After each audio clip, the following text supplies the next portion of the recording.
Okay, let's come back to the lecture notes for now. And the next thing I want to show you are some of the comparison operators. So in Python, here are some of the comparison operators. If you don't know other programming language, they look really new to you.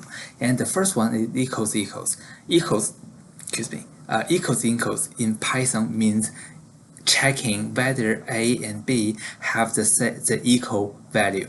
And then on the opposite, so if you want to check if A and B have the different values, and then you have two different versions, you can choose to use A smaller or greater than B, or A exclamation equals B. So those are the two ways to say I want to check if A and B have the different values. Okay, so A equals B, that is to check if A and B have the same value.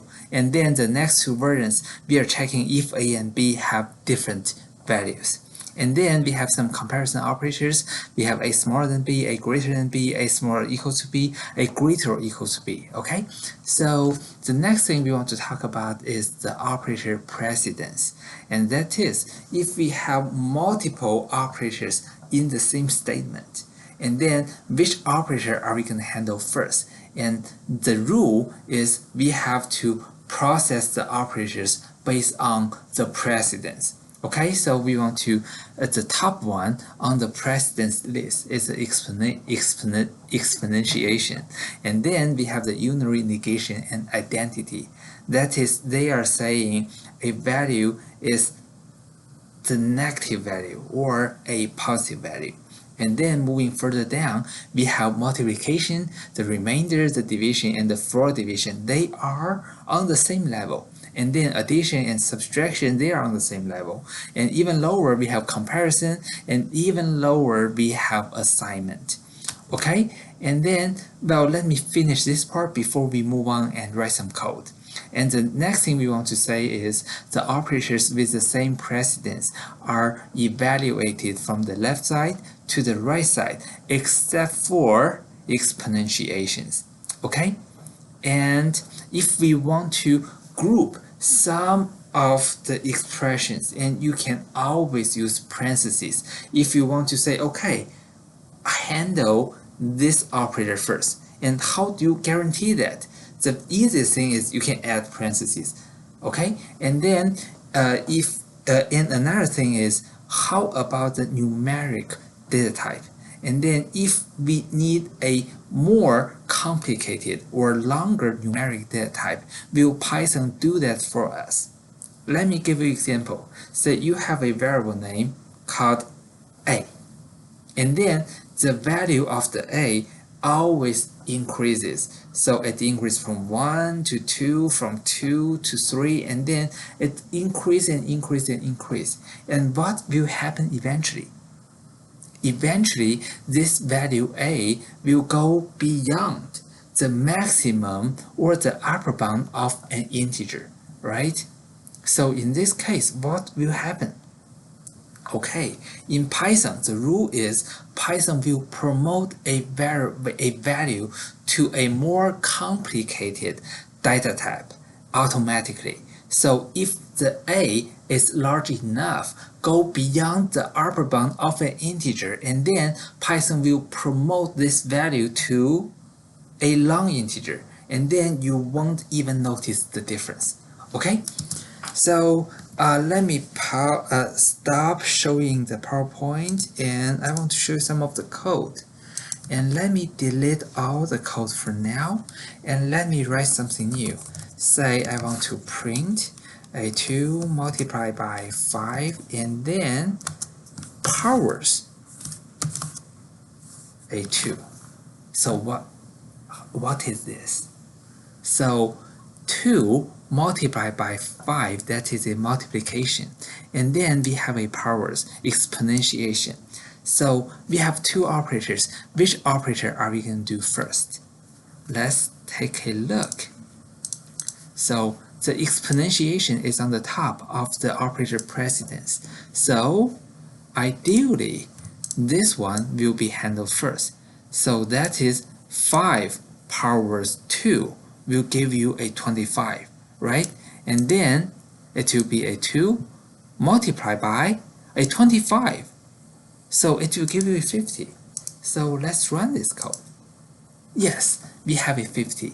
By seeing this 50, this means Python itself will be able to handle multiple operators based on the precedence. So Python will handle the exponentiation first, right? So how about we do a print, a 2 multiplied by 5 and then divided by a 3. So how about this case? So 2 multiplied by 5, multiplication and then a division. Multiplication and division, they are on the same level, right? And then based on our rule, operators on the same level will be handled from the left side to the right side. So in this case, this means we are going to handle the left side, which is multiplication and then a division. So it will be 10 and then divided by 3 will give you a 3.33. So let's run that. And yes, that's correct. And let me do a harder one. So how about a 2 power 3 and then powers 2? Oops. Okay, this is hard. Based on the rule, we have 2 exponentiations. They are on the same level. And operators are with the same precedence are handled from the left side to the right side, except for exponentiations. What does that mean? This means for exponentiations, we are going to handle the exponentiations on the right side, then the left side. If we have 2 together, okay, we are going to handle this exponentiation first, and then handle this one. So how do you do the math? So let me just print my reasoning. So should handle the second powers first, okay? And then 3 powers 2 will give you a 9, right? So, oops. And then 2 powers a 9. What is the number? 2, 5, 12. Okay? So, excuse me, should be the right answer.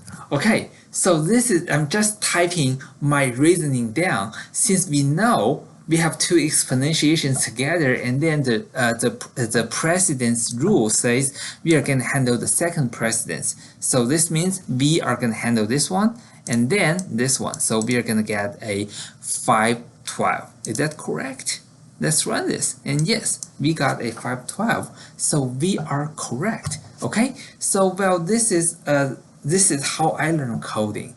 I learn by doing. So I always want to pause and then write some of the code by myself to make sure I see what I'm supposed to see from the textbook. And let's go back. Here is a small example here. So if we have the a as 1 and b as 15, and if we want to print b divided by a 2.0 plus a, and remember there are parentheses, right? So since we have parentheses and then this parentheses should be handled first. So 2 plus a, which is 1, will give us a 3. So we are going to have a 2.0 plus an a. But this is 2.0. What is that? That is a float number plus a integer, right? Float number plus a integer, and then remember we have the rule. So if Python needs to use a more complicated data type to handle a result, Python will do that. So in this case, we are going to have a float plus a integer. So reasonably, we should have a float number to handle that. And then we are going to do a b divided by, which is 15, 15 divided by a 3, or I should say a 3.0. 15 divided by 3.0, and then what are we going to get? Are we going to get a 5.0 or 5? Okay, so I don't know the answer. So let me just grab the code and then paste it in. Let me do a separator. Okay, and then let me do a paste. Okay, let's run this and see if we get a 5 or 5.0. We get a 5.0. That is, well, when we are this part will give you a float number, and then you have an integer divided by a float number, and then since that is a division will always give you a float number, so you got a 5.0. And the next question, how about we print b divided by a? B divided by a, that is 15 divided by 1. Are we going to get a 15 or 15.0? Okay, let's try that.